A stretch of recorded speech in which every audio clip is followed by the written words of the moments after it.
I want to talk about something that we all know all too well, and that is insecurity. Now, to you and to me and to everyone involved in this conversation, insecurity comes across immediately as a bad thing. It's something that reliably causes us harm and makes us feel negative. In today's video, I really want to talk about how I have managed to reframe my insecurity as to take as much good out of it as possible in order to derive as much happiness from it as possible. Now, I'm going to make this video in a different way to how I normally do things. And what I'm going to do is I'm going to take a diary entry that I spoke about my insecurities and really burrowed into this, and I'm going to use that as a script for today's video. So I'm going to make this very ambient as this from this point onwards, and I want you to just listen to what I have to say and see whether you can take something from it that might help you on your own path. So with that being said, I hope you enjoy, and if you like these sort of videos, then let me know, because I'll do more of them. So, with that being said, enjoy. One of my most valuable skills has always been my insecurity. It enables me to work harder on things, for I fear just how I will perceive myself if I don't. My constant need to caveat means that I speak carefully, and I rarely say what shouldn't be said. My insecurity drives me towards understanding people more. I connect with individuals on a far deeper level because I've spent so much time just thinking about how words and how actions make people feel, how they've made me feel. Now, to me, that's a superpower. My anxiety has driven me to seek answers, and within those answers, I seem to reliably find ever more increasing levels of joy and happiness. My low self-esteem has driven me to learn and to grow, and the need to achieve as to fend off the fearful thoughts of insufficiency has driven me to higher and higher levels of mental prestige.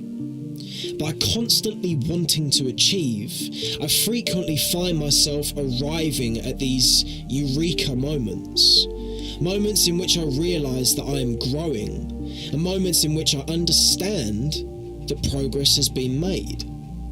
Insecurity is not a healthy fuel, categorically, but it can certainly become one. Gradually, I feel your anxiety in the form of feeling insufficient drives you to create more and more carbon evidence contrary to the anxious belief.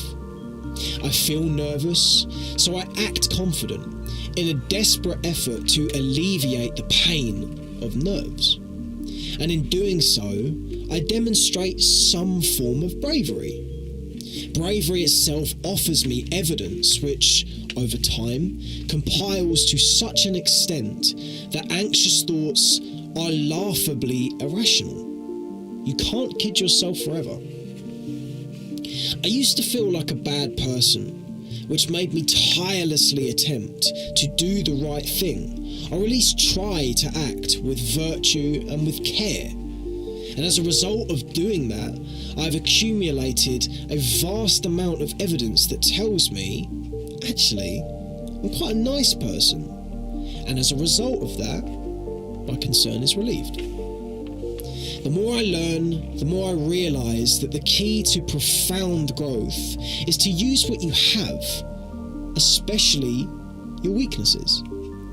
Finding the utility in your otherwise weakest points armours you. It turns your points of most probable shortcoming into a weapon fit for purpose. And pleasantly enough, we know our weaknesses intimately well. Insecurity gnaws away at us, which means we have unintentionally studied, revised, and tested an element of our psyche that can be optimized for growth. Finding ways to recapture healthy control rather than hide or pretend is paramount to success and integral to happiness. Such a mind will reliably look for the positives once trained to do so, and this will artfully blend its way and colour itself into the rest of our experiences.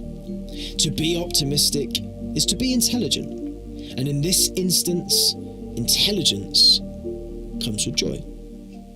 Now, if you enjoyed that, if you thought that this was an interesting way of looking at something that otherwise comes with plenty of ailment and plenty of negativity, please let me know, because the whole point of this channel is that I want to draw on some of my own stuff as to help other people. And if this is a nice way of doing it, then let me know, because I'll do it again. So with that being said, I hope you're happy. I hope this has helped. I hope you live a wonderful life, and I'll see you in a bit.